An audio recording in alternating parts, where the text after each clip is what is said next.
for non-developers that are interested in creating platform co-ops or platform cooperatives or other platform apps on Holochain, who do we turn to work with to develop our apps?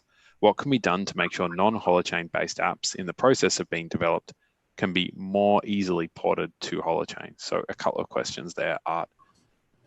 Yeah, I mean, we've really been trying to develop some leadership in the open source community about this, as well as fostering some dev houses, if you will, that to grow their own expertise. Community has led dev trainings. We have community developed resources and apps that are showing up. There's actually a whole repo, maybe I can get a link to that put up here, where that's now the open community dev Holochain stuff. And a current HAP design course that's going in place. So we really are trying to grow community capacities so that you can have people to turn to for working on apps. But if you are building something in the meantime that you intend to take peer-to-peer, but you're starting off building it centralized, which isn't necessarily even a bad approach for things at this stage or in general even,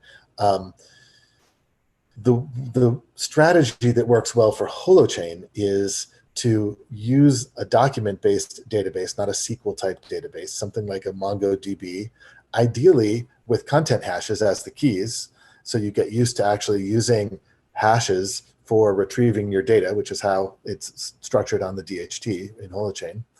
And we'd even recommend as sort of a middleware layer that you try using GraphQL, because Holochains with its links in the DHT as a graph database, and GraphQL models those types of connections pretty well.